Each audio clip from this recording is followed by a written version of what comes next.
அருட்பெருஞ்சோதி அருட்பெருஞ்சோதி தனிப்பெரும் கருணை அருட்பெருஞ்சோதி. அனைவருக்கும் வணக்கம். என் பெயர் பாவஷா. நான் எடுத்துக்கொண்ட தலைப்பு ஜீவகாருண்யமே கடவுள்பார்.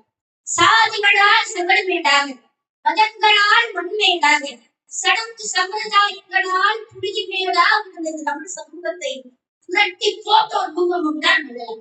பெற்ற தாய் மகன் மறந்தாலும், பிள்ளையை பெற்றாய் மறந்தாலும், குற்றதேகத்தை உயிர் மறந்தாலும், உயிரை மேவியொட்டல் மறந்தாலும், கற்ற நெஞ்சம் கடை மறந்தாலும், கண்கள் இன்றி இமைப்பது மறந்தாலும், நற்ற வத்துவர் அழிந்தோங்கும் நமச்சிவாயத்தை நான் வருவேனே.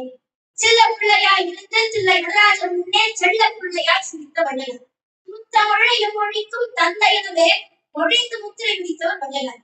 இவர் மற்றவரை போல் நாங்கள் வாயில்லாத ஜீவனுக்காய் வழக்காய் வந்த வள்ளல். இந்த உலகில் தோன்றிய சான்றோர்கள் பலர், ஞானிகள் பலர், பதிவுகள் பலர். ஆனால் அள்ளி கொடுக்கும் வள்ளல் பெற்றனர். ஆர்த்த சபை 101 1000 ஒன்றாம் உலகம். வார்த்தை 16 ஒருவர். கூர்த்த மலர்கள் தாமரை திருவே தாதா கோதிப்பொருவர் உண்டாயிட்ட அவர்தான் வள்ளலார்.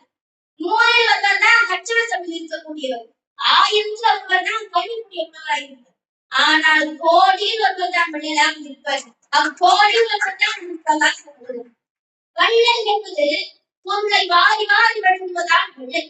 வள்ளலார் என்பது அருளை வாரி வாரி வழங்குவதால் வள்ளலார். பொருள் செலவழிவு அது செலவழியாது என்று வாரியர் சுவாமிகள் வள்ளல் பெருமானுக்கு கொடுத்த விளக்கம். வள்ளல் பெருமானுக்கு எவ்வளவு படிச்சாலும் அவரோட மனசு அடங்கவே அடங்காது. அதுக்கு என்ன பண்ணுவார் தெரியுமா? திருவாசகத்தை ஓலச்சுவடியில எழுதி தன்னோட குடிமையில முடிஞ்சு வச்சுப்பாராம். எப்பப்பெல்லாம் திருவாசகம் ஞாபகம் வருதோ அப்பப்பெல்லாம் தொட்டு பார்த்து ஆனந்தம் பண்ணிடுவாங்க. திருவாசகத்துல ஆமாறு சாமாறு சொல்லாட்சி அது வள்ளல் பெருமானின் உள்ளத்தை காட்டுகிறது. சாமாறு சாருகின்றபடி, ஆமாறு குறிப்பிடியாக்கும்படி, சாமார் அனைத்தையும் தவிர்த்து எனக்கே ஆமாறு மொழி அற்புதம். பட்டி தொட்டி அனைத்தும் திருக்குறள் வகுப்பில் நடத்தி திருக்குறளை மக்களுக்கும் சேர்த்த மகானம். கடவுள் ஒளியாக உள்ளார் என்பதை மக்களுக்கு தெரியப்படுத்த கடலூரில் சத்தியாசனை கட்டி அங்கு கடவுள் ஒளியாக உள்ளார் என்பதை தெரியப்படுத்த. கடவுள் இல்லை என்பது ஏமாற்றுவது. கடவுள் பலமுண்டு என்பது பைத்தியகாரத்தினை. கடவுள் ஒருவர் என்பதை உண்மையான திருவருட்பாவின் 4ஆம் திருமுறை மிகவும் புரட்சிகரமானது. நாட்டில் உள்ள அனைத்து ஜாதி கோயில்களையும் ஜோதி கோயிலாக மாற்ற போர் விடுத்த வள்ளலார்.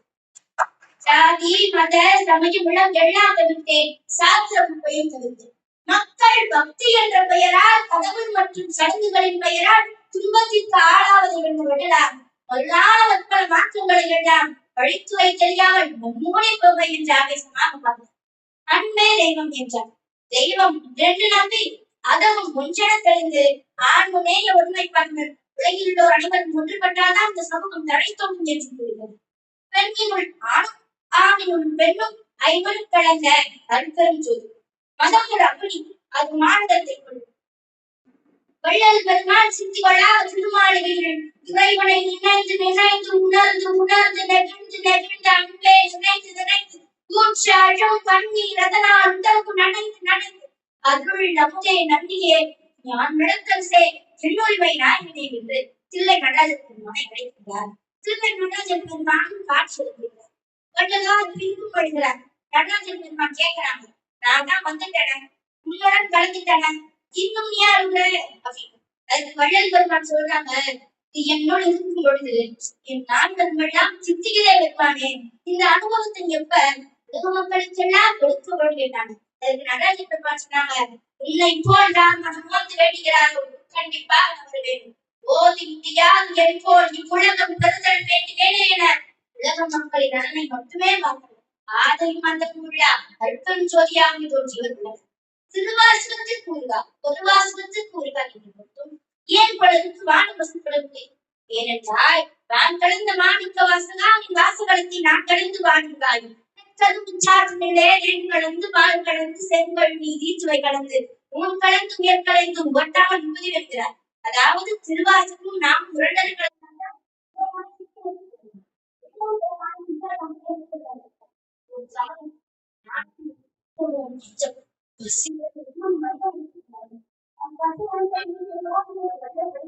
அந்த வெள்ளம் விழுந்தா அந்த பிரகாசம் விடல வாடிய புயலை கண்ட போது வாங்கியே என்று பெருமூச்சு விட்டதோடு மூச்சின் அதன் தனிச்சிறப்பு அன்னைக்கு பலரின் பசியை போக்குவதே அதன் பொறுப்பு. இதுவே ஜீவகாண்டத்தின் சிறப்பு.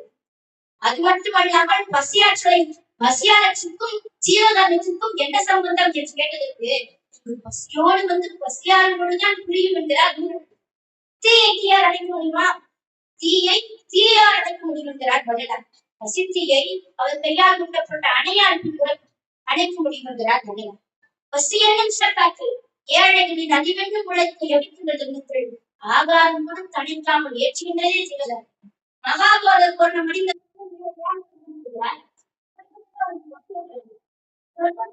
வசிக்காதே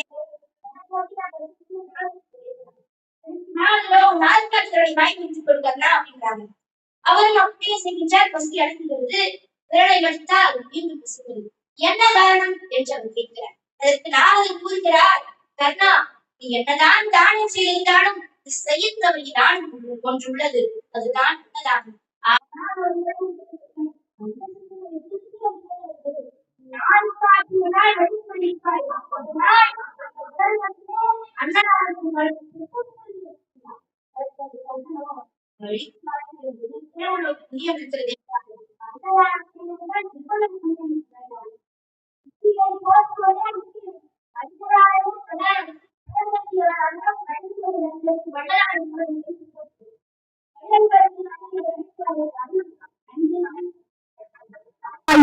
திருக்குறள் காமராஜ் ஐயாவை உங்களுக்கு எல்லாம் தெரியும். திருவண்ணாமலையில வந்து பாத்தீங்கன்னா திருக்குறளை வந்து பரப்புறதுல அவருக்கு இணை வேற யாருமே கிடையாது. ஐயாவோட வழிகாட்டுதலால இன்னைக்கு வந்து பாத்தீங்கன்னா ஆசிரியர் வாழ்த்துக்கள் வேற. நன்றி மறப்பது நன்றென்று, நன்றல்லது அன்றே மறப்பது நன்றின்னு சொல்லுவாங்க. எண்ணன்றி கொன்றார்க்கும் உயிரின்தான் உயிரில்லை, செய் நன்றி கொன்ற மகருக்கும் சொல்லுவாங்க. ஐயா இவருக்கு வந்து பாத்தீங்கன்னா திருக்குறள் சொல்லி கொடுத்திருக்காரு. அந்த நன்றி மறவாமல் இந்த ஆசிரியர் தினத்தன்று ஒரு மேடையில தன்னுடைய ஆசானை நினைவுபடுத்தி அந்த குழந்தை வந்து பாத்தீங்கன்னா ஐயாவுக்கும் நன்றி சொல்லியிருக்கான். வாழ்த்துக்கள் தம்பி, ஒரு பலத்த கைத்தட்டல் கொடுத்துருங்க. கார்த்திகேயனுக்கு மனமார்ந்த வாழ்த்துக்கள்.